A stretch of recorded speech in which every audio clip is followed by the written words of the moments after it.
Entonces, nada, muchas gracias, como les decía, por la invitación para hablar un poquito de ese tema que es muy interesante y quizá, como lo mencionaba, ¿no? El residente que ya está por salir y justamente tenemos residentes que están por salir, quizás le tienen un poquito de miedo a esto, lo que es la faquia, ¿no? Que a veces nos puede, quizá de alguna manera deprimir digamos, bueno, hace que nos sugestionemos si estamos haciendo bien o mal las cosas, pero en realidad, como yo le digo a mis residentes, oigan, la faquia es parte de la cirugía, ¿ok? Entonces, no todas las cirugías van a salir como las planeamos. Sabemos que el objetivo de una cirugía de catarata es implantar el lente intraocular, pero hay casos que a veces son muy complicados o se nos escapan de las manos, pero si hacemos bien las cosas e informamos al paciente de que esto es un proceso, ¿ok? El hecho de que esté el paciente afáquico, digamos, no quiere decir que ya no, esto no tiene solución, ¿no? Que no se puede arreglar. Entonces, quitémonos esa idea de la que la faquia es el terror, ¿no? Entonces, simplemente puede ser una parte más de la cirugía. Entonces, en ese sentido, ¿cómo manejamos la faquia? Debido a una falta de soporte capsular que no nos permita colocar el lente, como en el caso de un RCP, fácilmente se puede colocar en sulcus. Pero cuando no hay soporte, tenemos algunas de las opciones principales. Y podemos manejar acá la primera, que es el lente fijado al ángulo. El tema con esta opción, que antiguamente era muy utilizada, era que estos lentes que tienen un soporte angular iban dañando el endotelio corneal. Y obviamente teníamos pacientes con descompensaciones, queratopatías bulosas edofágicas. Entonces, hoy en día ya esto sería la última opción, quizás en algunos casos, como por ejemplo pacientes muy añosos, puede ser una opción viable, pero siempre asegurarse que este lente quede bien fijo en esa zona que lo estamos implantando. La otra opción, y es muy buena también, es el lente fijado a lo que es el iris, tanto, digamos, implantado con unos dientes como de cangrejo, como en el caso de los Artisan, ¿no? El modelo más conocido, o también puede ser un lente de cámara posterior, pero suturado al iris. Entonces, esas son las opciones para fijar al iris. Pero en este caso, en esta presentación, vamos a hablar de la última y tercera opción, que es la fijación escleral. Entonces, ¿qué opciones tenemos? ¿Ok? Cuando las otras dos opciones no son viables, ¿qué opciones tenemos en cuanto a lo que es fijación escleral? Y para eso hay muchísimas. Entonces, si uno revisa la literatura o en PubMed, hay, sin mentirle, más de 1000 artículos, ¿ok? Que hablan de fijación escleral a lo largo de la historia, ¿no? Y cada técnica, o cuando digamos, se crea o se genera o se idea una técnica, esta automáticamente es modificada por otros autores y salen múltiples versiones, en fin, se genera todo un abanico de opciones en fijación escleral. Entonces, tanto así que tenemos sin flap, con flap, si lo hacemos con túnel o sin túnel, si lo hacemos con sutura o sin sutura, que lo hacemos con prolene, no, ahora mejor con Gortes, que es una mejor sutura, o ahora que está de moda el flange, o si lo hacemos sin flange, en fin. Entonces, tantas opciones que ya prácticamente puede ser un poco agobiante. Pero yo he querido hacer como una recapitulación a lo largo de la historia de las principales técnicas y como ustedes pueden ver, prácticamente ahí tenemos como 40 años de desarrollo de fijación escleral. Desde el 81 hasta lo último, quizás en el 2021, 40 años de un gran desarrollo y avance gracias al diseño de mejores lentes, instrumentos, suturas, en fin, se ha podido cada vez mejorar o depurar esta técnica.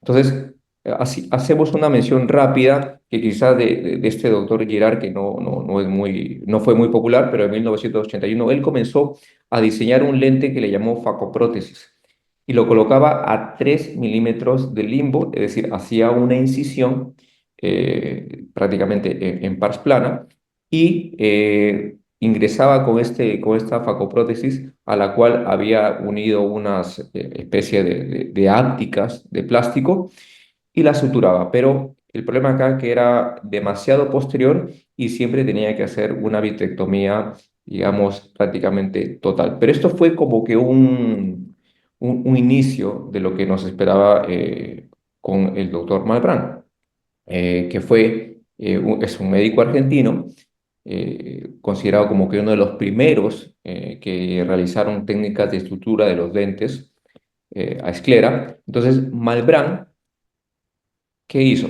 En 1986 publica este artículo de varias técnicas en las que, dependiendo del caso, realizaba una sutura de lente. Por ejemplo, el artículo se llama lente guiado por sutura. Él agarraba un lente de cámara anterior, pero suturaba una de las ápticas. ¿Para qué? Para que quede bien fijo en el ángulo y no tenga ningún desplazamiento. Pero también en este mismo artículo señala que podríamos suturar los lentes, o en este caso las ápticas de los lentes de cámara posterior, mediante una, digamos, o gracias a la ayuda de un prolene 10-0, suturarlo a nivel de las 3 y 9 horas, haciendo unos ingresos con una aguja previamente a la cual se le coloca un prolene 10-0, y esos ingresos se hacían a 2 milímetros del limbo. Entonces, se agarraba la sutura, se suturaba una áptica y esa misma sutura se hacía un nudo a nivel de la esclera, de tal manera que ese nudo ya no ingresaba al túnel escleral que había creado. Entonces la sutura quedaba un tanto expuesta, pero esa era la técnica descrita por Malbrán. Otro revolucionario de lo que es la fijación escleral fue el doctor Lewis, un americano. En el 91 dijo, oye, entonces no podemos dejar este nudo porque se extruye a través de la conjuntiva. Entonces, lo que hace Lewis es, digamos, introducir lo que es un flap escleral. ¿Para qué? Para que el nudo vaya justamente debajo de ese flap. Y a su vez introduce el término docking, es decir, ingresar a través, bueno, a 2 milímetros en promedio de limbo con una aguja y esta aguja que tenía pues un túnel, un lumen, por ahí, por el otro lado, se ingresaba con la aguja a la cual estaba unida el prolene 10-0. Y de esa manera nos ayudamos a externalizar la sutura. Eso es el famoso docking. Pero curiosamente, los estudios decían que había extrusión de la sutura del nudo, aún en casos en los que no se hacía flap y en los casos que se hacía flap. Entonces, lo que hizo Lewis 2 años después, dijo, ok, ahora no voy a hacer flap, pero voy a hacer una doble pasada, es decir, un ingreso de la sutura en un sentido, luego en el otro, y lo voy a, digamos, anudar. De tal manera, al tener un nudo largo, vamos a poner aquí, para que se me pueda entender, no sé si se ve el puntero. Ok. Bueno, en todo caso, no sé si, Daniela, no sé si llega a ver ahí el mouse. Sí, se ve ahí bien tu mouse. Ya. Entonces, Eh, lo que él hizo es tener este doble ingreso, se ingresaba por acá, luego se salía por acá, luego por aquí, entonces de tal manera que la sutura quedaba lineal. Entonces, y lo que hacemos como por ejemplo cuando suturamos córnea, es decir, hacemos una sutura y al final enterramos el nudo. ¿Ok? Entonces, ese doble ingreso le permitía enterrar el nudo y gracias a eso ya no había nudo que se extruyera a través de la conjuntiva. Entonces, ese es uno de los videos que, por ejemplo, yo hice, bueno, ya hace varios años, incluso cuando estaba por Colombia, me acuerdo, haciendo la técnica de Lewis. Entonces, haciendo un flap triangular, ahí estoy ingresando con una aguja 27, ¿ok? Por una de las, más o menos a 1,5 milímetros de limbo, y ahí estoy haciendo el docking, es decir, con la aguja del prolene 10-0, ¿ok? Sacar por un lado y luego se hace lo mismo. Entonces, en este caso, como fue un lente rígido, saco estas dos suturas por la herida principal y cada sutura justamente se ata a las patitas, en este caso venía con unas hojuelas del lente. Finalmente se ingresa el lente, se sutura, digamos, a nivel de limbo y se cierran los flaps. Entonces, esa es la técnica de Lewis. Ahora, en el 97, Maggi fue el primero que escribió una técnica de flange, la que hoy en día es muy conocida, por ejemplo, por Yamane. Pero en el 97 él diseñó un lente al cual no tenía ápticas, sino en vez de ápticas, eh, digamos, lo sostenían unas suturas. En este caso, unas suturas de teflón, entonces separadas por 120 grados. Y de tal manera que con la ayuda, bueno, esta sutura de teflón tenía como una especie de asa y a su vez estaba unida a un problema 8.0. Este problema 8.0, como ustedes pueden ver que está, digamos, con una aguja, era lo que se ingresaba y se externalizaba por la esclera. Y una vez que se hacía eso con las tres partes del lente, quemaba el teflón y generaba como un nudo. Ese nudo digamos, no se regresaba por el túnel escleral, quedaba hacia afuera, hacía como tapón. Entonces, eso fue el primer flange. Después tenemos en el 2006 los bolsillos de Hoffman. En el 2006, en agosto, Hoffman publica una técnica que consistía en hacer una peritomía, unos bolsillos esclerales, como vemos acá en el gráfico A. Y en el gráfico B vemos que él inserta una aguja, hace el docking, inserta una aguja calibre 27, y por la paracentesis que ustedes observan acá, se ingresaba con la aguja del prolene, haciendo el docking. Entonces se hacía una salida y una primera y una segunda salida para ingresar con el lente y al final, cuando ya estaba el lente colocado en cámara posterior, lo que él hacía era recuperar digamos, las suturas por debajo de este flap escleral, como ven en el gráfico D, de tal manera que el nudo quedaba escondido. El mismo Hoffman, unos meses después, oye, dice, hagamos la misma técnica pero sin peritomía, ¿ok? Entonces, si no, hagamos el bolsillo comenzando a nivel de limbo. Entonces, en noviembre publica la modificación de su propia técnica. Y esos son los bolsillos de Hoffman que hoy en día conocemos. Entonces, no se hacían peritomías, no se hace peritomía, ¿ok? El mismo, en el gráfico B ustedes pueden ver el mismo docking, ¿ok? Y la misma técnica que la anterior descrita, simplemente que esta vez el bolsillo era de base Fornix, ¿ok?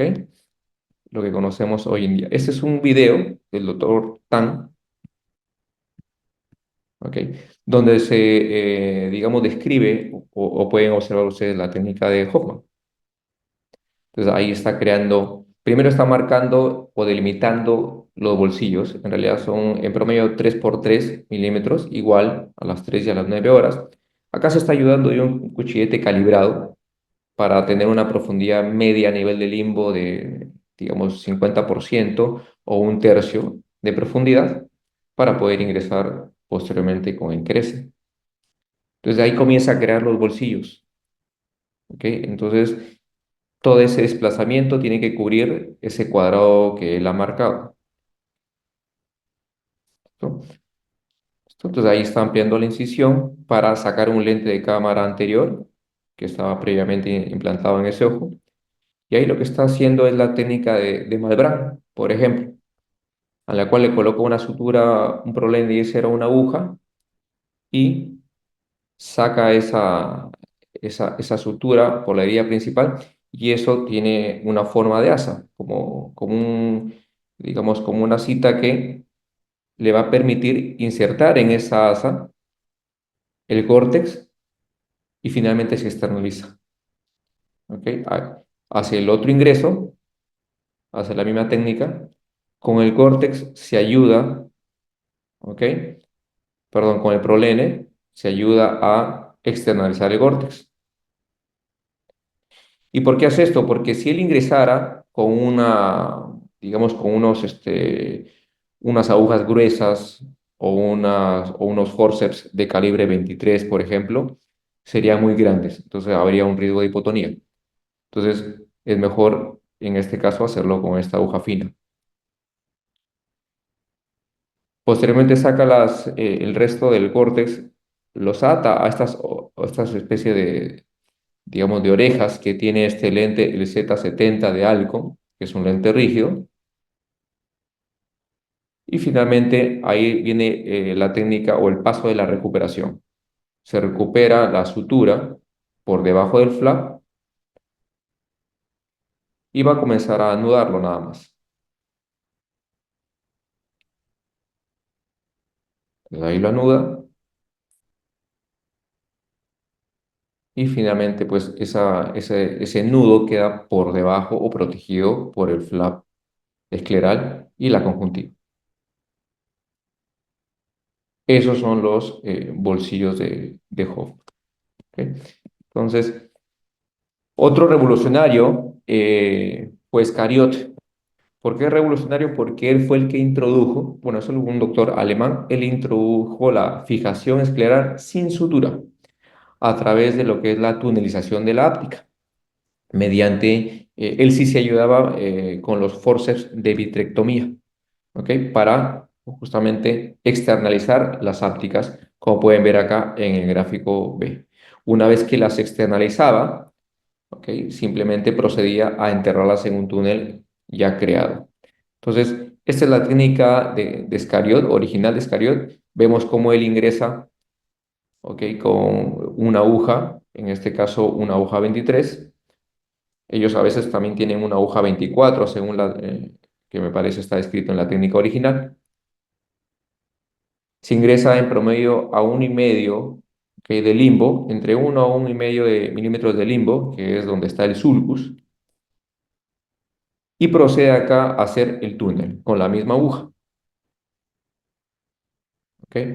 Entonces, está el túnel en un, digamos, en un meridiano y el otro túnel a 180 grados, ¿no? Es muy importante la ubicación, ¿no?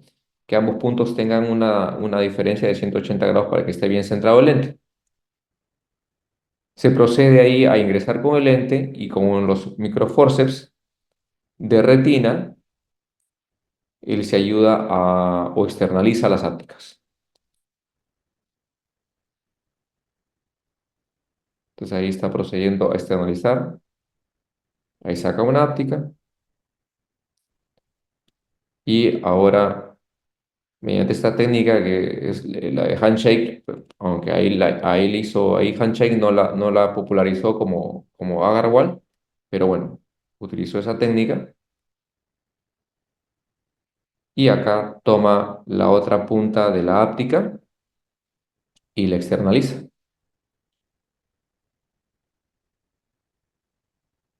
¿Ok? Y ahí tiene las dos ápticas afuera y simplemente procede a colocarlas internamente o en el túnel que había creado. Todo se ve muy fácil, muy bonito, ¿no? Entonces, pero bueno, ya vamos a ver otros videos. ¿Listo? Entonces ahí va una áptica, ok, la deja completamente en el túnel para que no haya nada expuesto y ahí viene la segunda áptica.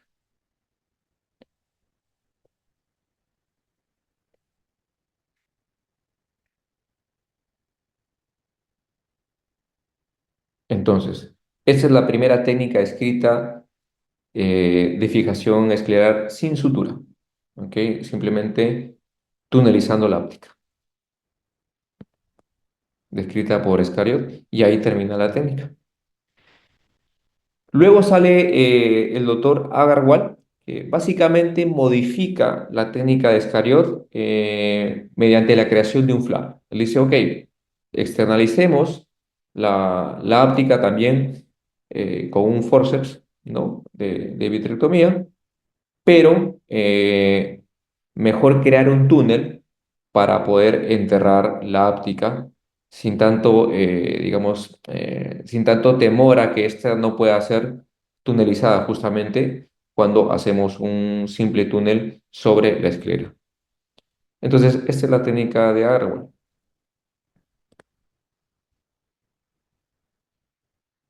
Muy bien, ahí ya se hizo las peritomías y ahí él comienza a crear los flaps igual. Realmente la posición un poquito más estandarizada es a las 3 y a las 9. Ahí crea los flaps con la ayuda de un crescent. Introduce pues un mantenedor de cámara. En general se recomienda tener un mantenedor de cámara, ya sea a nivel posterior o anterior, cuando hagamos una técnica de fijación escleral. ahí hace las esclerotomías, ¿ok? Aproximadamente a 1,5 milímetros de limbo.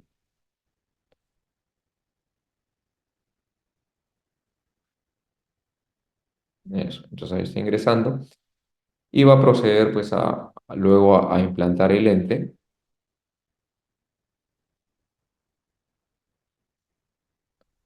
por incisión pequeña. Un ente plegable, bueno, ahí está haciendo una vitrectomía, que ese es un punto también muy importante, hacer una vitrectomía anterior depurada, prolija, para que con todo el movimiento que vamos a hacer con el lente no haya tracción del vitrio y por lo tanto riesgo de desgarros, ¿no? Entonces ahí, digamos, coge la punta de la áptica con un forceps y la externaliza. Esa es la primera áptica. Y luego la segunda áptica la introduce y trata de agarrarla con el otro forceps por la otra esclerotomía. Y ahí la externaliza. Obviamente estas maniobras en estos videos pues que son editados se ven, digamos, muy sencillas, muy rápidas, pero no lo son. Entonces a veces toca intentar una y otra vez, ¿no? Hasta que ya podemos hacerlo bien.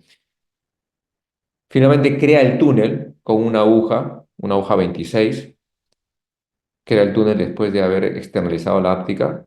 En el caso anterior, Escariot lo creaba ya antes de externalizarla y le introduce en el túnel. ¿Ok? La primera técnica o la primera técnica desarrollada por Agarwal no creaba túnel, simplemente dejaba reposando la áptica en el flap, o sea, debajo del flap. Pero después, digamos, le adicionó la creación del túnel para que quede más fijo y haya menos til. Y lo otro que le agrega también después era lo que es el pegante tisular para cerrar el flap. Luego, en el 2012, Slade comienza a probar la sutura Gore-Tex. Y es que identificó pacientes que tenían, bueno, lentes fijados a esclera con problema 10 y estos muchas veces, debido a una lisis de la sutura, terminaban subluxándose o luxándose completamente al segmento posterior. Entonces, llegó a probar esta sutura, que realmente es una sutura utilizada para cirugía cardiovascular, pero, digamos, comienza a utilizarla en lo que es fijación. Él mencionaba que o recomendaba utilizar esta sutura o un problema 9.0 para que no se llegue a degradar con el tiempo, sobre todo si el paciente era joven, ¿no? Si teníamos un paciente a quien se le iba a colocar una fijación escleral, mejor utilizar este tipo de suturas. De tal manera que en pacientes quizás añosos podría todavía continuar usándose un problema 10.0. Khan en el 2014 en realidad fue el que popularizó un poquito más la técnica. Además, ese es un video del doctor Khan. Slade como que pasó por ahí un poquito de bajo perfil. Entonces, él es el que tiene más publicaciones de esta técnica o de fijación escleral con sutura de Gore-Tex. Y en realidad, las técnicas, digamos, que he mencionado previamente pueden realizarse. Simplemente acá el tema es cambiar el problema de 10 que se usaba en las técnicas anteriores por Vortex, nada más. O sea, se podría hacer cualquier técnica de fijación o de sutura, pero con Vortex. Existen técnicas de 2 puntos de fijación, de 4 puntos de fijación o hasta de 6 puntos de fijación. Eso depende, pues, mejor dicho, del gusto del cirujano. Entonces, básicamente acá es el video para mostrarle pues, que utiliza el Gore-Tex para fijar los lentes, ¿no? Simplemente se suturan a las ápticas de los lentes. Hay lentes que tienen algunos orificios que permiten introducirlos de manera más fácil y se externalizan y se sutura finalmente. Y luego el otro revolucionario pues también es Yamane, que es creo que una técnica bastante popular, bastante utilizada por los retinólogos principalmente, y la describe o la publica, la primera técnica en el 2014. Y en el 2014 publica una técnica que curiosamente no es la que todo el mundo conoce. Entonces, él inicia haciendo un surco escleral, no usaba flaps, tampoco usaba forceps. La idea de él era externalizar las ápticas sin esclerotomías grandes o forceps muy gruesos, sino con aguja 27. Todo para que el ingreso sea pequeño. Entonces, ahora, la idea de externalizar una áptica con aguja ni siquiera fue de él. Entonces, ya había una publicación, es decir, Yamane se inspira en esta publicación de Rodríguez, que en el 2009 él describe cómo externalizar una áptica mediante una aguja, ¿ok? Para la corrección de afaquia. Entonces, este es el video, digamos, original de Yamane de la primera técnica. Entonces, ahí vemos que él, bueno, acá sí le toca hacer una peritomía para tener acceso a la esclera, ya que iba a ser un surco escleral. Ahí vemos cómo está realizando el surco o el surco a nivel de esclera. Aquí está, ya ingresó por uno de los surcos, ¿ok? Con una aguja 27 o 30, que es la que describe también posteriormente. Y con ayuda de un microforceps alimenta el lumen de la aguja con la áptica. La dejaba ahí y luego ingresa con la otra aguja 27 a nivel del sulcus que había creado, ¿ok? Para nuevamente alimentar la áptica. Miren, fíjense ese detalle de cómo empuja él con la aguja el lente para darse espacio para poder identificar la áptica y que pueda ingresar, ¿no? Ese es un tip que él siempre promulga, ¿no? Con la segunda aguja empujen el lente para que puedan insertar la segunda áptica, porque esa es la más difícil. Entonces, en esta primera técnica original,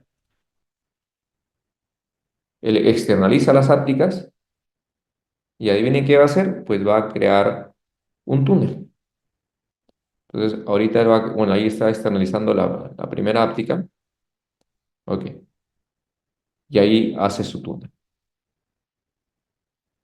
¿Ok? Justamente ahí, el túnel lo hace a nivel del surco que él había creado, paralelo al limbo, sí, más o menos como la mayoría de técnicas, entre 1,5 a 2 milímetros de limbo. Ahí crea su túnel y luego inserta la áptica en ese túnel. Entonces, esa fue la primera técnica de Yamane.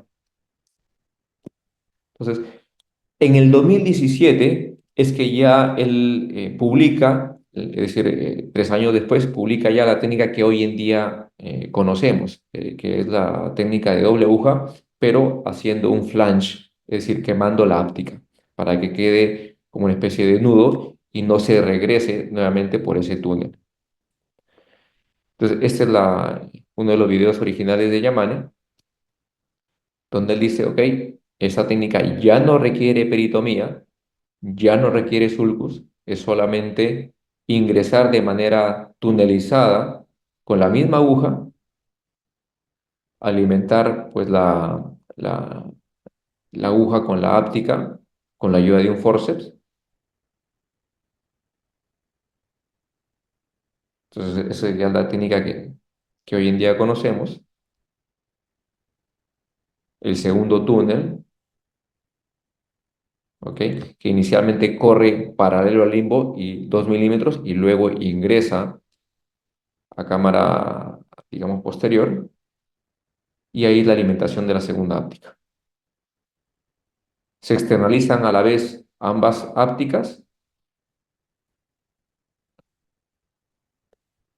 y finalmente ahí viene la parte del flange que se crea mediante una quemadura sin contacto, simplemente es calor que derrite la punta de las ápticas y genera como una especie de tornillito o clavo para que este quede, digamos, fijo a esclera y no se regrese esa óptica.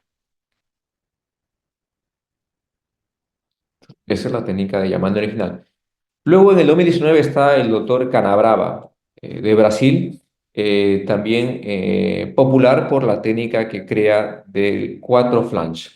Es decir, él lo que hace es tomar un problema 5-0 y cauterizar, digamos, los dos extremos de cada prolene para poder fijar una áptica de un lente. Entonces, al ser dos ápticas, pues la técnica se llama 4 flange. Entonces, para hacerlo más didáctico, vamos a ver la técnica de 4 flange del doctor Canabrava.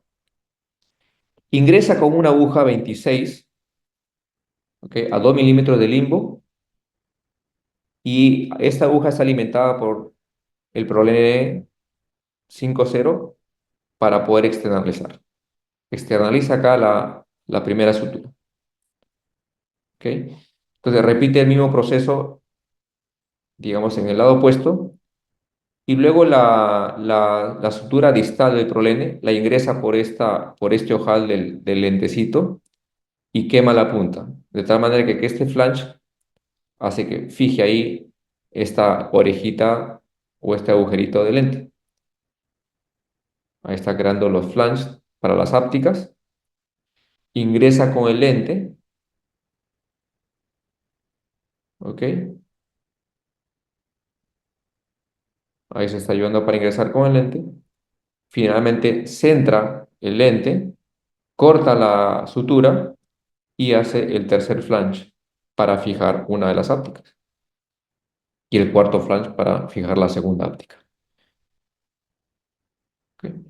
Esa es la técnica de Canabra, que también tiene múltiples modificaciones. Hoy en día él hace el mismo flange, pero con lentes plegables, como el Acryos, que tiene como cuatro orejitas y hace cuatro puntos de fijación. Acá, si ustedes pueden ver, tiene 2 puntos de fijación. ¿Ok?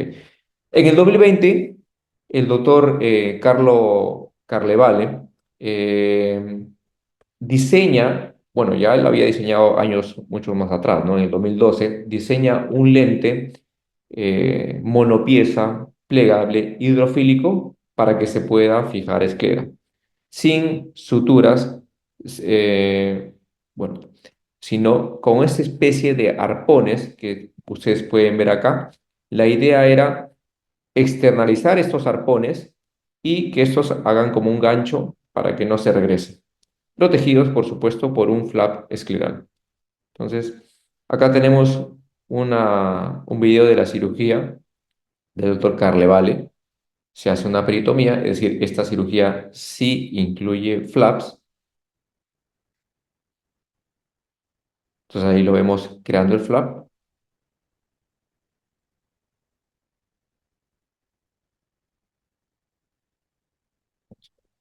Listo, eso es. Estamos creando el flap. Hace, bueno, su vitrectomía. Ahí marca más o menos 1,5 mm para ingresar con las esclerotomías. Él ingresa con el trocar de 23G y finalmente hace la incisión para ingresar con el lente. Ese es el lente, ¿no? Entonces, ahí lo estaba colocando en un cartucho y vemos ahí que al insertarlo también hay que estar pendiente del arponcito para poder fijarlo bien y externalizarlo. Porque puede pasar de que, como vieron en el video, lo voy a repetir, que el lente sale bruscamente. Entonces, si ustedes no agarran el arpón ahí en ese momento, no agarran el arpón y el lente ya salió, pues ese lente se va para abajo. ¿Ok? Entonces, esa es la precaución que hay que tener en cuenta. Entonces, se externaliza el arpón de un lado y luego el segundo es más sencillo. Ahí se externaliza también. Y este arpón que es como una especie de áptica como en T, queda por fuera de la esclerotomía, pero protegida con el flap escleral. Y ahí tenemos el lente fijado a esclera. Entonces, esta técnica también, como todas las técnicas que les estoy mencionando, pues también tienen una modificación o múltiples modificaciones. Por ejemplo, acá otro autor dijo, ok, no hagamos flap, hagamos solamente un surco y hagamos unos bolsillos laterales. Entonces, voy a externalizar el lentecito. Acá se estoy ingresando con el trocar 23.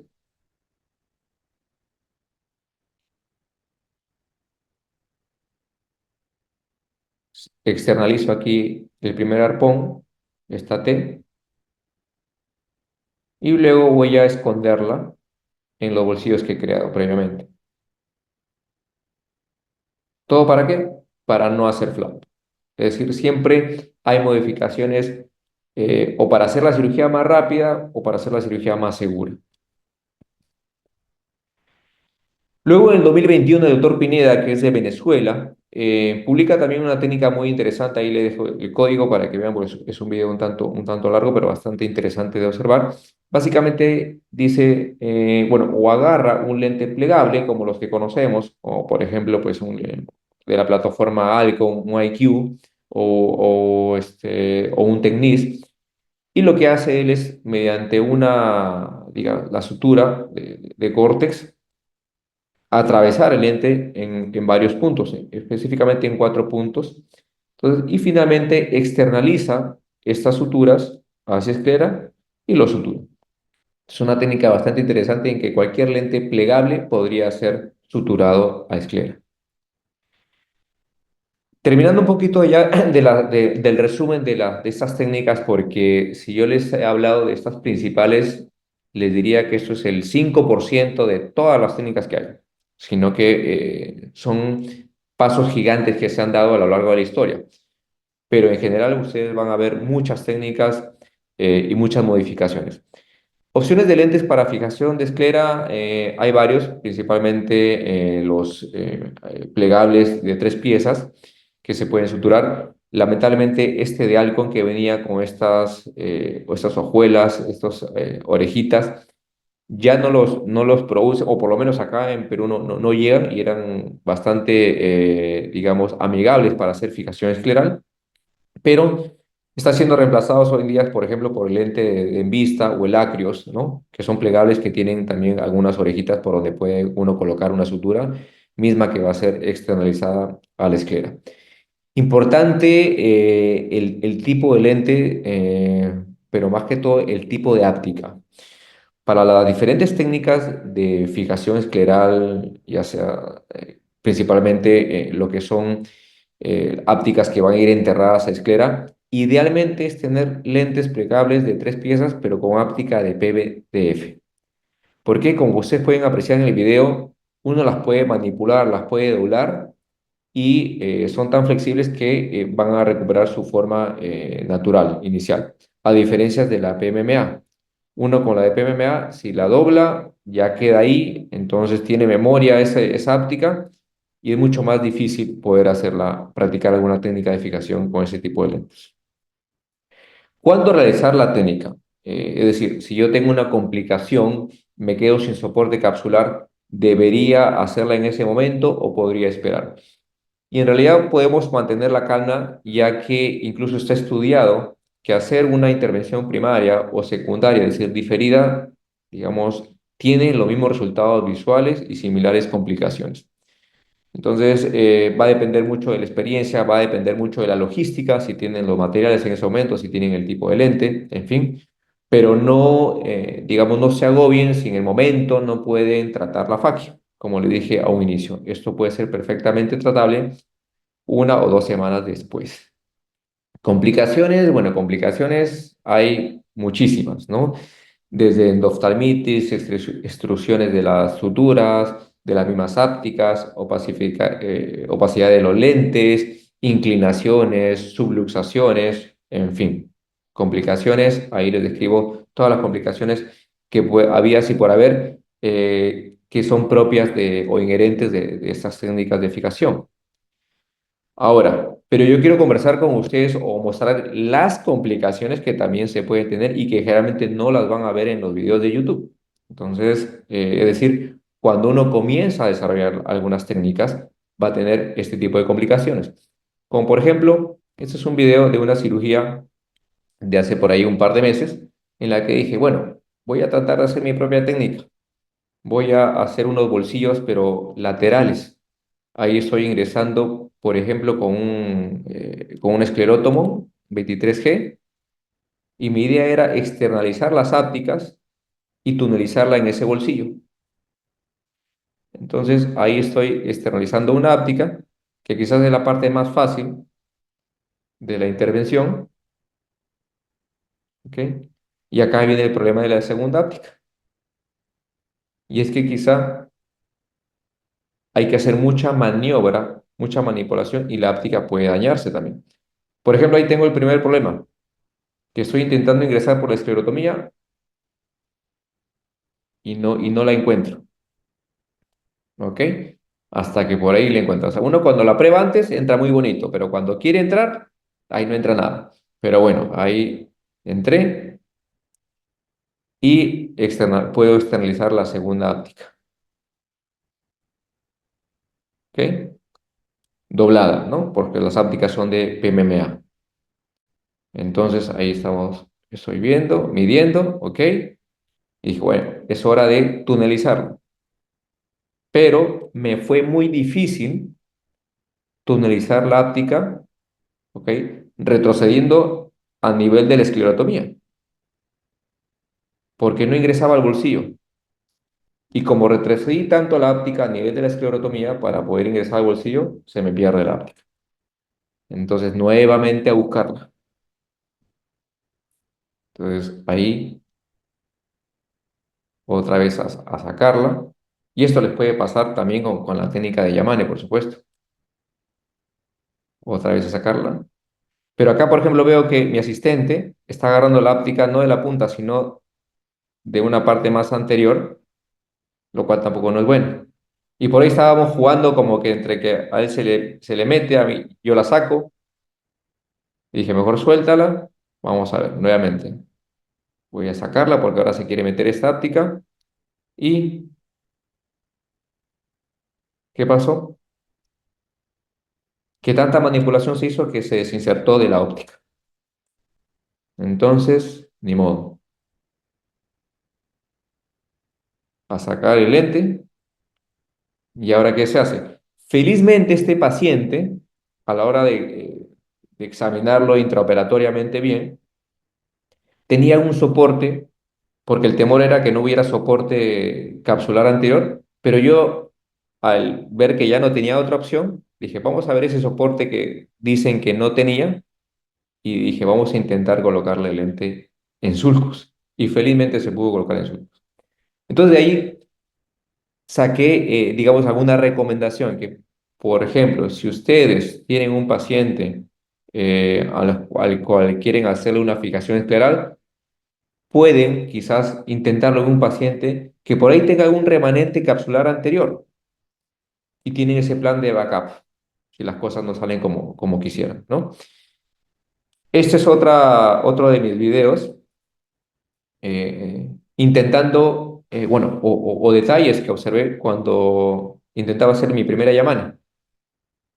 Entonces ahí estoy alimentando la aguja 27 con la áptica y el forceps, ¿ok? Todo bien hasta ahí. Pero después me di cuenta que en Yamane a veces puede ser hasta, bueno, algunos externalizan y queman, pero algunos recomiendan mejor quedarse con la aguja ahí, porque si no, miren aquí este detalle, la segunda óptica que está mirando hacia la izquierda y mi aguja que está mirando en esta dirección, es imposible que yo pueda insertar esta óptica en la aguja. Debe de guardarse al menos alguna especie de paralelismo para que yo pueda insertar. Entonces, ¿y esto por qué? Si ustedes se acuerdan, Yamane incluso el lente lo tenía como a este nivel, lo empujaba con la aguja. y yo el lente lo tengo en el lado completamente opuesto. Entonces nunca iba a poder ingresar con la sutura, con la óptica, perdón, en la aguja. Hasta que después de intentar y medio doblar la óptica,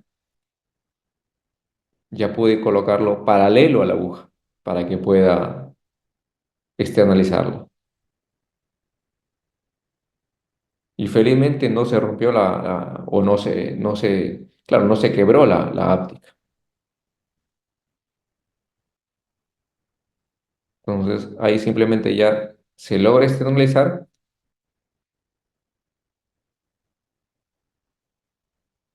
Ahí con temor le digo, mejor yo agarro acá la otra óptica, le digo a mi asistente, a mi residente, y terminamos haciendo el flange. Medio flange, que tampoco el cauterio no quemaba tan bien, ¿ok? Dificultades propias pues de ciertos lugares como los hospitales, ¿no? Pero bueno, ahí se terminó la cirugía. Entonces, ojo, esas son las complicaciones que uno puede tener también con las complicaciones propias de la técnica al inicio. Contraindicaciones, bueno, principalmente pacientes que no tienen una buena esclera, ¿no? Si estamos hablando de fijación escleral y tengo una esclera patológica, pues no es el paciente ideal, ¿no? Colagenopatías, entre otros.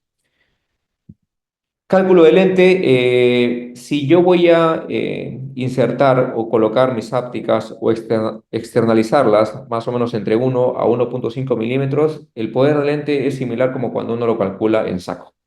Si externalizo más posterior, ya quizá corresponda adicionar un tanto de poder, ¿ok? Y en general se recomienda la Holey 1 para este tipo de casos, ¿no? Según Warren Hill, un experto en la materia.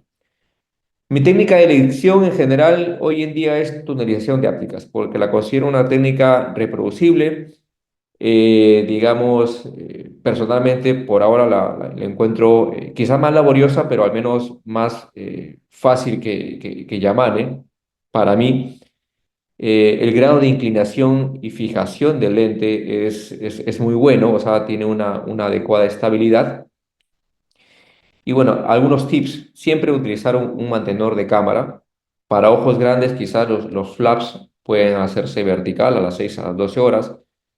Ojo, fijación escleral es básicamente, bueno, trabajar también a nivel de sulcus. Entonces, las esclerotomías deberían estar entre 1,2 máximo 2 milímetros de limbo. Y finalmente, bueno, para externalizar las ápticas siempre hay que tomarlas de las puntas, sobre todo si trabajamos con lentes de PMMA, si no se van a doblar. Entonces, interesante el tema del túnel porque hay tantos estudios que comparan las técnicas que, por ejemplo, en el caso de glaucoma, y yo que hago glaucoma, una técnica de túnel teóricamente tiene menos riesgo de inflamación y de glaucoma que las técnicas de sutura. ¿Ok? Entonces, con respecto a eso, por eso también me gusta más un poco la técnica de tunelización. Conclusiones. Las técnicas de fijación escleral se mantienen en constante desarrollo y modificación. El cirujano de catarata, es decir, acá este tipo de técnica, la fijación escleral o el manejo en general de la faquia, no es tanto para el retinólogo, no es tanto para el de glaucoma, no es tanto para el segmentólogo súper especializado, no. Si ustedes operan catarata, tienen que llegar a aprender una técnica de fijación escleral, es decir, es para el cirujano de catarata.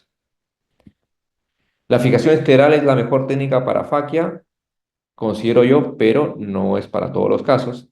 Y finalmente, como cualquier otra técnica quirúrgica, la fijación escleral no está libre de complicaciones.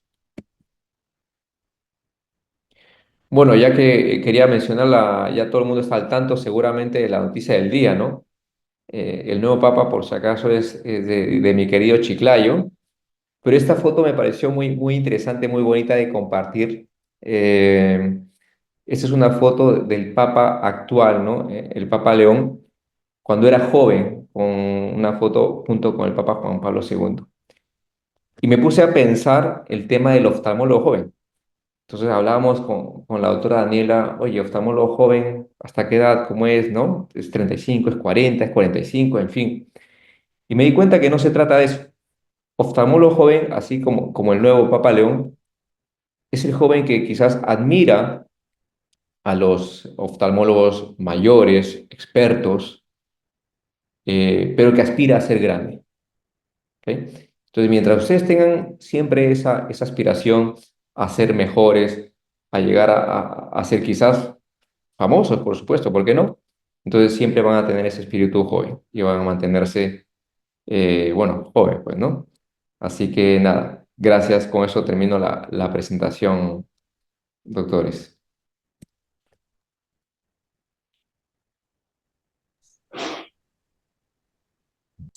Excelente, muchas gracias, Marco. De verdad que excelente tu presentación. Buenísimos los videos que muestran como la realidad de esta cirugía, que sí, es verdad que es complicada y lleva una curva de aprendizaje larga, pero nos muestras como las diferentes opciones que hay disponibles y que tenemos los que operamos cataratas, ¿no? Muy, muy importante, muy buena tu presentación.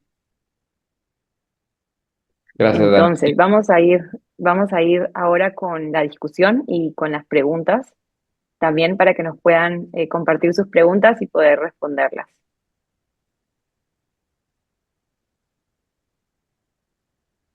Excelente, Marco, felicitaciones. Ha sido muy ilustrativo, muy completo sobre todo.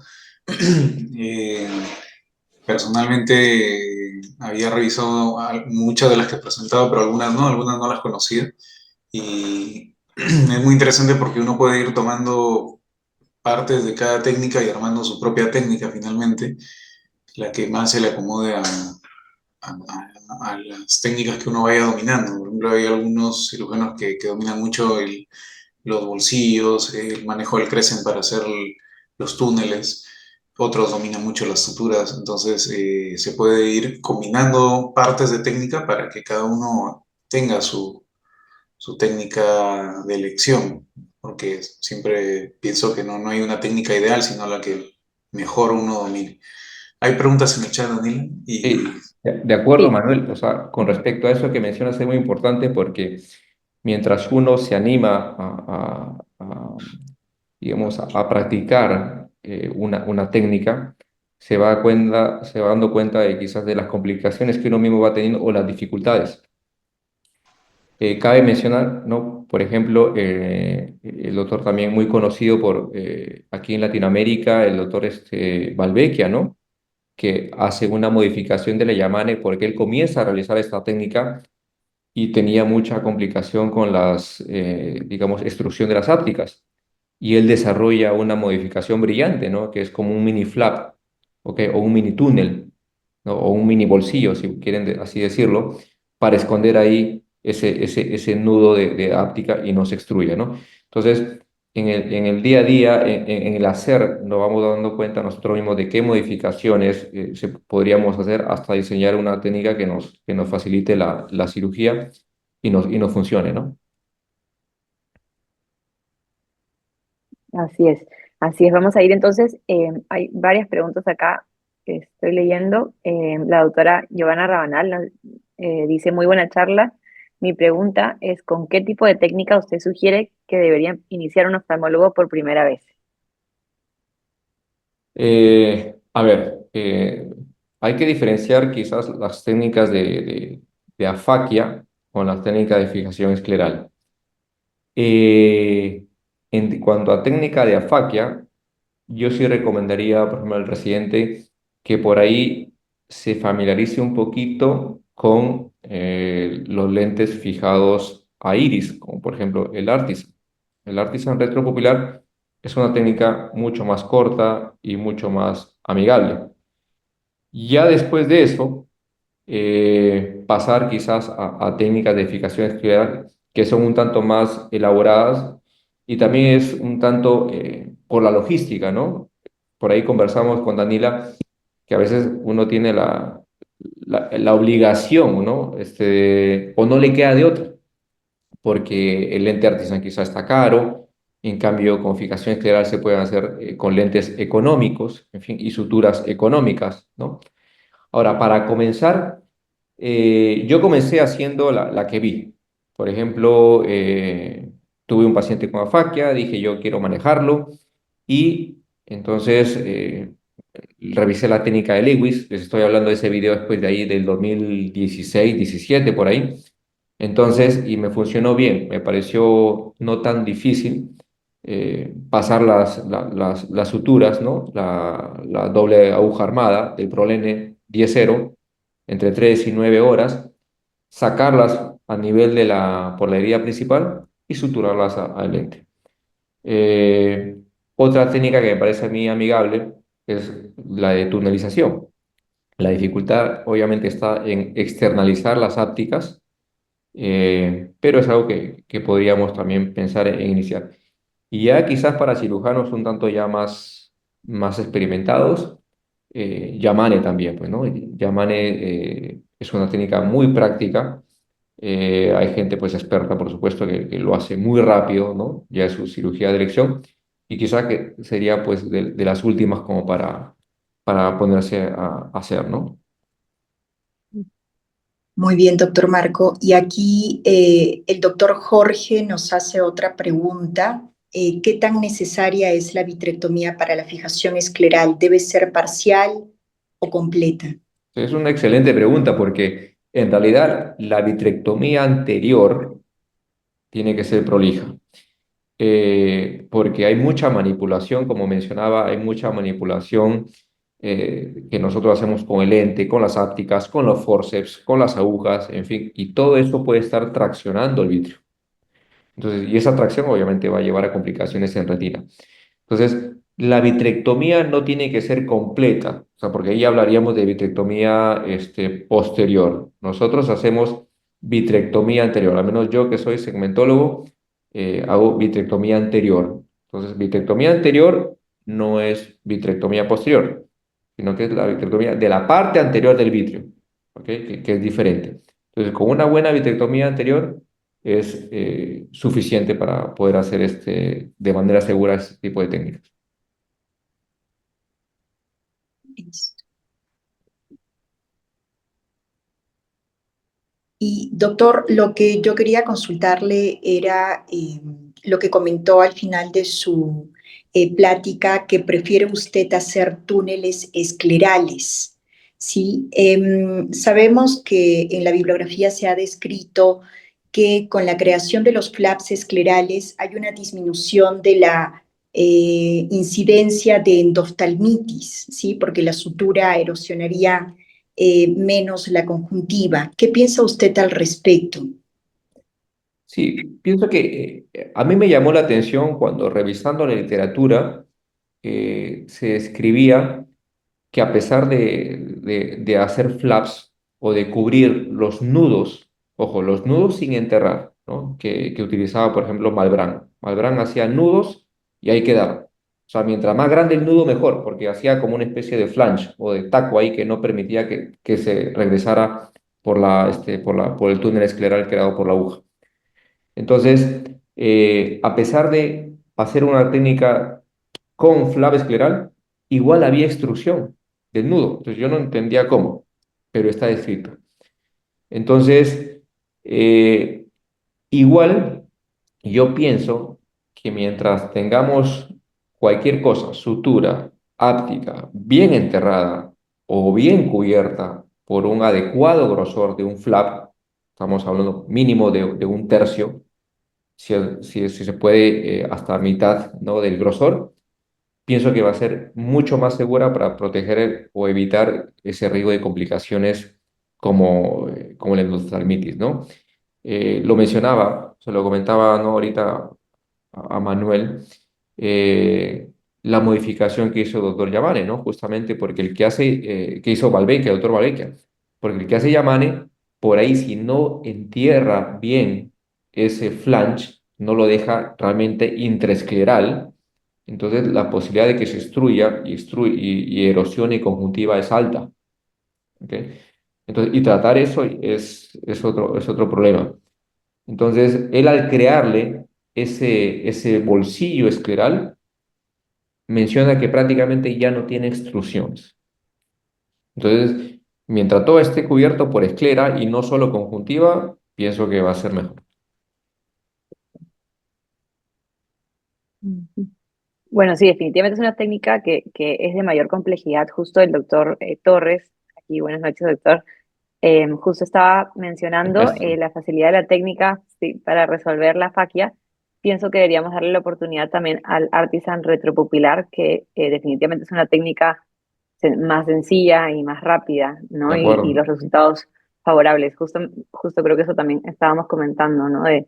De que, claro, definitivamente también está la opción de algún lente artisan retropupilar, sino que a veces tal vez no hay, bueno, un buen soporte del iris o no hay disponible también esos tipos de lentes, ¿no? Es un poco más costoso, pero sí definitivamente me parece que es una técnica que es bastante más sencilla, ¿no? No sé qué Sí, piensan de eso. cada técnica tiene sus indicaciones, ¿no? Y contraindicaciones. Entonces, efectivamente, lo que tú dices, si tú tienes un iris muy atrófico, muy traumatizado, va a ser difícil que lo enganches seguramente al iris, y tanto anterior como posterior, ¿no? Porque también esa es otra discusión, ya es otro tema, pero el tema, uno puede enganchar un lente pues a un iris que esté sano, ¿no? Que sea grueso, que esté bien, que sea compacto, por así decirlo, ¿no?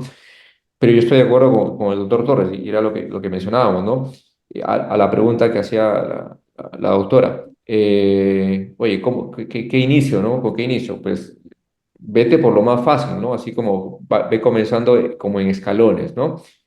Y una técnica de manejo de afaquia más fácil es el implante de lente Artisan. E incluso, si quieres aún más fácil, implántalo digamos, preiridiano. O sea, eso está estudiado, que implantarlo preiridiano tiene una seguridad bastante aceptable. Quizá el implantarlo posteriormente te dé mucho mayor seguridad, pero por ahí hay estudios controversiales. Algunos dicen que es igual, otros un poquito a favor del retroidiano. Quizá también no solamente por la protección del endotelio, visualmente, mientras más posterior esté el lente, va a ser mejor porque va a estar más cerca pues, al punto teórico nodal, ¿no? Entonces eso va a dar una mejor visión también. Pero para comenzar, pueden perfectamente implantarlo preiridiano, ¿no? Para que se familiaricen con la técnica de enganche. Listo. Doctor, justamente están hablando sobre los lentes de cámara anterior en las preguntas. En el caso de que el paciente no tuviera ninguna alteración iridiana, ¿qué ventajas usted ve en los lentes suturados a esclera frente, por ejemplo, a los lentes de soporte angular o los lentes clipados a iris? En el caso de que no haya ninguna alteración en el iris, ¿no? Sí. Bueno, hay varias, bueno, eso también es, porque hay varias opiniones, ¿no? Hay algunos comentarios un tanto controversiales. Hay cirujanos que por ahí dicen un lente de cámara anterior de soporte angular bien implantado, bien colocado, puede durar sin complicaciones en endotelio mucho tiempo, ¿ok? Entonces, el tema está cuando este lente no está bien colocado y es móvil, ¿ok?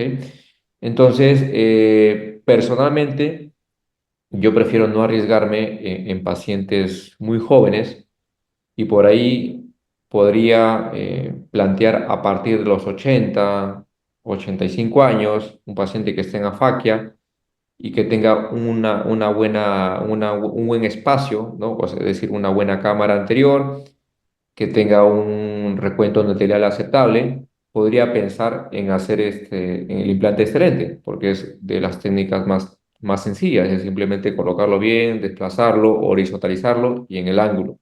Entonces podría hacer eso.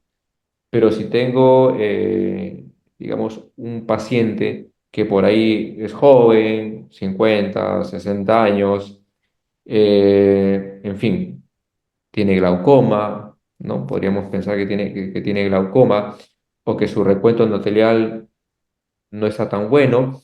Entonces sí preferiría otras técnicas eh, que me protejan más a ese paciente.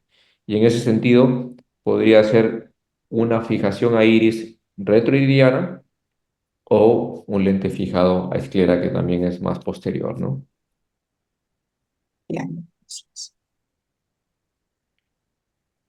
Bueno, aquí vemos más preguntas.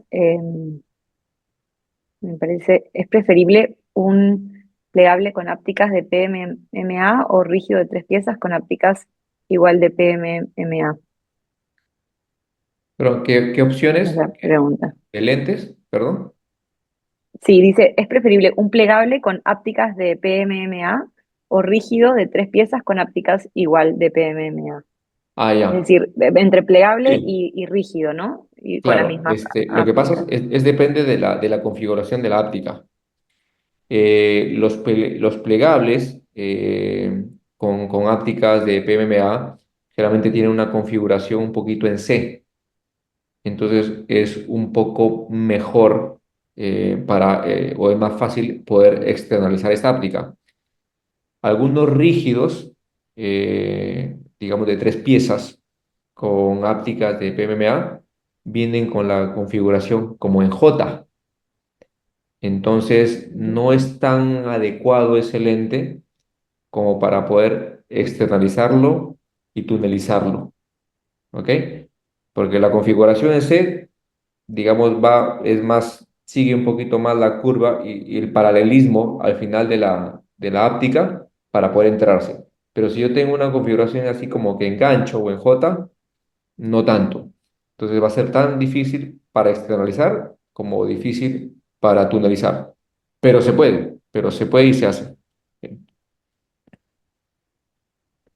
¿Y cuál consideraría que sería el mejor lente que podríamos elegir? Ah, O bueno, el más ideal, ¿no? idealmente, en cuanto a como se mencionó, los lentes que tienen ápticas de PVDF, Ujú. porque esas ápticas son muy amigables. Ustedes van a ver muchos videos de Yamane, por ejemplo, y uno mete, o sea, dobla la áptica a su placer y en realidad esa áptica sale como indemne, como si no le hubieran hecho nada. ¿Ok? Entonces, ahí incluso por ahí uno de los videos ha sido, o uno o más videos con ese tipo de áptica, y es por eso que se ve tan fácil, ¿no? Porque la manipulan, agarran, la sacan y esa áptica queda muy bonita, esa, ¿no? Queda bien paralela, todo bonito. Pero los videos feos, que son los míos, los que yo he puesto ahí, son con ápticas de PMMA. O sea, las ápticas completamente distorsionadas, una mirando para allá, otra mirando para allá. Entonces, el problema es que acá en nuestro mercado no tenemos ese tipo de lentes.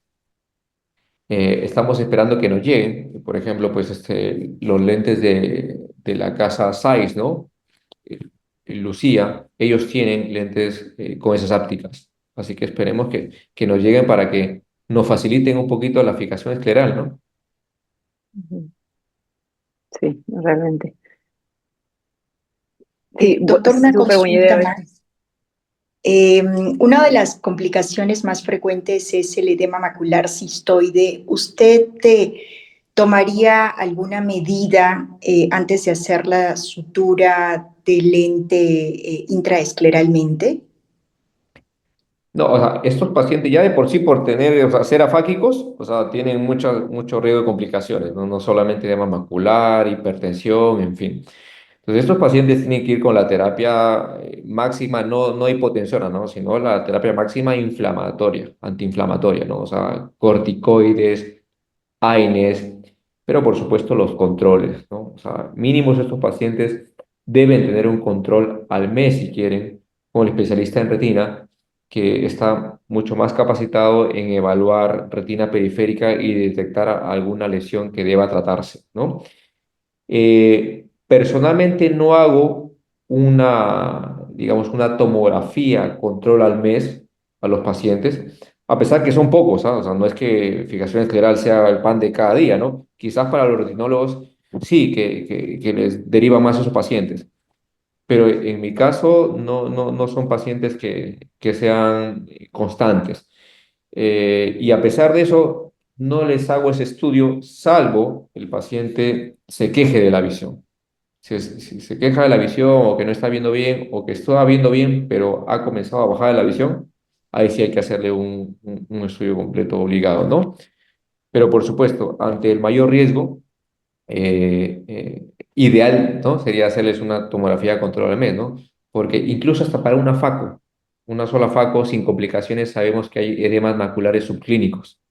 O sea, en teoría deberíamos hacerle, ¿no? O sea, en un mundo ideal, un control tomográfico de retina, pues, ¿no? De mácula a todos los pacientes. Pero no es algo que hagamos en la práctica, ¿no? Claro, no es algo tan frecuente, ¿no? Justamente el doctor Torres está diciendo que es importante hacer el wet lab en ojos de chancho. Y bueno, que ayuda mucho a aprender la técnica, ¿no? Porque, claro, no es como una Paco normal que uno puede hacer su curva más rápido, ¿no? Definitivamente toma más tiempo porque no son tan frecuentes. Sí, de acuerdo. Eso te va a permitir depurar algunos detalles, ¿ok?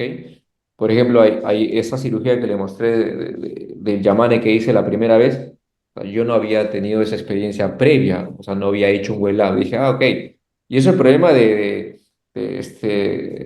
veces de los canales de YouTube, o sea, que todo se muestra Sí, muy bonito y dice, oye, esto se ve sencillo, ¿no? Y uno que se cree pues ahí que lo puede hacer todo, entonces pongamos la práctica. Pero después, ¿no? Estamos así como ese TikToker que dice, ok, pongamos la prueba, ¿no? Sale una técnica y la quieres hacer, pero a la hora de la hora te das cuenta de que no es tan fácil la cosa y dijiste, ah, mira, acá el movimiento. Pero algo sí muy importante es que si tienen la oportunidad de grabar su cirugía, eso es fundamental. O sea, yo termino la cirugía y dije, oye, qué estrés esta cirugía, qué pasó, qué hice mal, papá, no sé cuánto. Entonces, eso me permite hacerme un feedback, ¿no? Entonces, comparar cirugías de expertos, ¿ok? Donde todo se ve muy bonito, movimientos, con los míos, ¿ok? Y ahí me voy dando cuenta de los detalles para que uno mismo vaya depurando su técnica, ¿no? Hasta que ya simplemente la haces así de manera inconsciente. sí, así es. Y ahí te lanzaste a hacer tu modificación de la técnica No me también. digas eso, porque sí, entonces tantas técnicas que hice, dije, voy a hacer mi técnica, Claro. no quiero hacer flap. Dije, o sea, porque yo hago flaps, ¿no? Dije, no quiero hacer flaps, quiero hacer bolsillos. O sea, muy parecida a la técnica a este último video que mostré del lente del italiano Carlevale, donde primero hacen un flap y luego otro cirujano viene y dice, oye, no, hagamos un surco nada más, lineal, y por ahí enterremos las ápticas. Entonces yo pensando eso también, ok, no voy a hacer este flap, voy a hacer un surco y un bolsillo, pero me di cuenta que no, o sea, porque tenía que agarrar la punta de la áptica, llevarla prácticamente al nivel donde estaba la esclera para poder ingresar al bolsillo. Es decir, mi bolsillo estaba pues iniciando la esclerotomía y ahí sí que se me perdió la áptica, ¿no? Entonces, realmente hacer un flap me da más espacio para trabajar con la áptica y hace más fácil enterrarlo. Ujú. Excelente, Marco. Ah, Muy buenos tips. Y pues es cuestión de estudiar, practicar, hacer el wet lab y ir animándose. El consejo que diste del video sí es fundamental. Personalmente, yo empecé haciendo la técnica de la sutura de la esclera, luego he ido migrando a hacer ya las técnicas de Yamane. Actualmente hago una combinada entre Cherod y Yamane. Externalizo las ápticas, pero hago una esclerotomía más para enterrar. Entonces la áptica sale e ingresa otra vez en la esclera y queda como enganchada completamente. Y sí, prefiero el flap porque de verdad que no puedo dormir tranquilo pensando que la áptica se va a destruir o con el tiempo, porque estas complicaciones no aparecen a la semana, Sí, aparecen claro. año. Entonces, al año el paciente aparece con la áptica externalizada o con una endoftamitis. Entonces, me curo en salud y le hago un flap que no me quita mucho. Y lentes, sí, para mí es fundamental. He probado varios lentes y no tengo conflicto de interés alguno, pero el Tecnis AR 40, si no me equivoco, es Ese es el el que Sensar. el sensor por las ápticas son mucho más fáciles de trabajar y nunca se me ha roto una, al contrario de otras casas que sí, sí se me han roto. Ya me pasó de todo, se me ha roto áptica, se me ha caído lente, pero son gajes del oficio. Esos son los tips que uso y también el hecho de enganchar, sacar la óptica por una esclerotomía y engancharla por otra, hace que tenga menos TIL y que tenga menos astigmatismo. Tuve un caso, nunca me voy a olvidar, uno de los primeros que hice hace algunos años, tuve 6 de astigmatismo, ¿te imaginas? Entonces Mm. después de eso dije, nunca más lo fijo a un solo punto, voy a fijar en 2 puntos y después de eso mis astigmatismos mejoraron mucho. Porque no es solo cuestión de poner el lente, sino de que quede con el mejor resultado refractivo posible. Y bueno, esto ya es algo extra por la especialidad que tengo de retina, pero prefiero hacer una vitrectomía amplia, extensa e incluso a muchos les hago una vitrectomía completa. También es un tema de no dejar allí ningún cabo suelto que después vaya a traer una complicación, pero eso no es necesario, ¿no? En realidad, haciendo una buena vitrectomía anterior, creo que es suficiente, pero sí tiene que ser completa porque alguna tracción vitrea puede traer una lesión periférica que después da una complicación no deseada. Bueno, eso es lo que quería compartir Ujú. con todos y les agradezco mucho a todos su atención. Yo me despido y les dejo a ustedes. Gracias, Manuel. Pero Doctor, lo que eh, menciona Manuel es muy importante, lo de la inclinación, ¿no? Por eso es que hay técnicas de fijación a 2 puntos, a 4 puntos, a 6 puntos, porque mientras, bueno, esos son las suturadas, ¿no? Porque justamente las suturadas son las que más riesgo de inclinación tienen. Ya lo mencionaba Manuel, por ahí tuvo un caso de 6 de astigmatismo refractivo, ¿no? Entonces, por eso también yo me inclino un poquito más, ¿no? Por las tunelizadas, que en teoría dan menos tilt.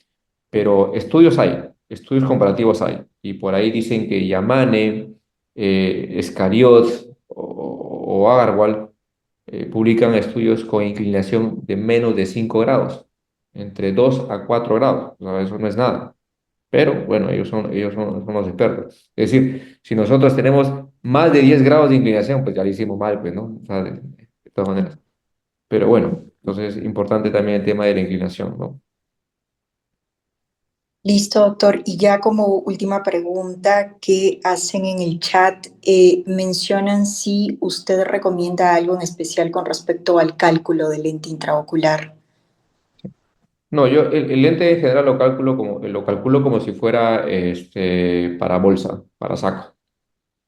Así es, ¿ok? Entonces, sí, porque como mencioné ahí, si uno va a externalizar las ápticas en promedio a 1,5 milímetros, ¿no?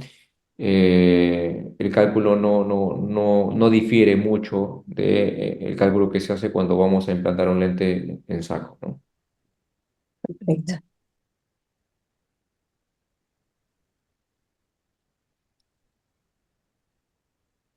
No sé si hay alguna otra pregunta o algún otro comentario que alguien quiera hacer. A ver,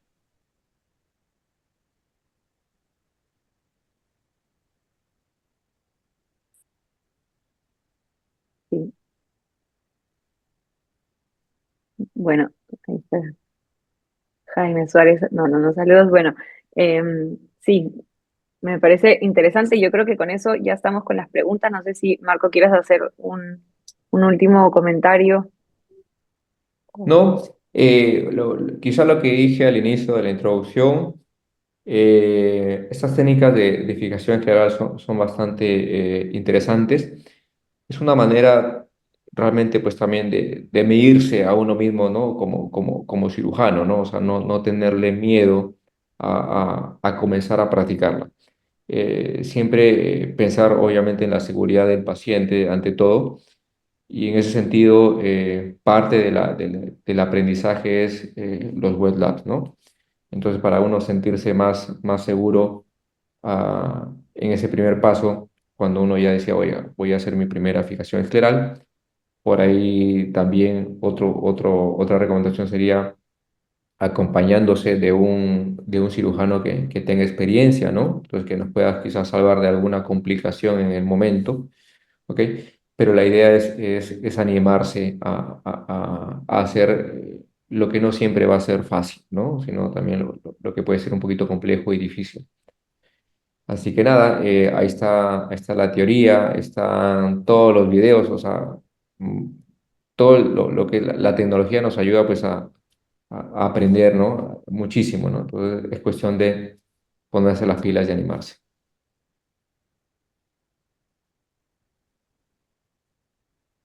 Así es un reto realmente hacerlo, pero sí me parece importante también porque es parte de y es una técnica que tenemos al alcance, ¿no? Sí, Para los pacientes. y no porque el hecho de que yo puedo ser un cirujano muy experto, ¿no? Y, no, yo no tengo afaquias, ¿no? Entonces Ujú. también hay alguien que te puede decir, no, a mí no me pasa eso. Está bien, pero puede ser que te llegue un paciente afáquico, ¿no? Entonces, y te pida, doctor, resuélvame esto, ¿no? Entonces, así que en ese sentido, siempre es bueno tenerlo en cuenta también, ¿no? Mm, así es. Vani, ¿quieres hacer algún comentario del final? No, agradecer al doctor por la excelente charla y eh, por responder las preguntas que se han realizado. Y yo creo que con esto ya podemos dar por terminada la charla también. Así es, muchísimas gracias, Marco, gracias a todos los que han estado presentes, al presidente del capítulo de oftalmólogos a Manuel, a Ricardo también que he visto que ha estado ahí, y Vane también, muchísimas gracias por habernos acompañado hoy día. Gracias a todos, gracias a Daniela, Vanessa, Manuel, por supuesto, a todos los doctores, por ahí al doctor Torres también, que está siempre ahí pendiente de las charlas, gran profesora y de todos los residentes. Muchas gracias a todos los miembros de la sociedad. Gracias, buenas noches a todos. Ahí está Manuel. Noches. Hasta luego. Muchas gracias a Chao, todos. chao, Buenas buenas noches.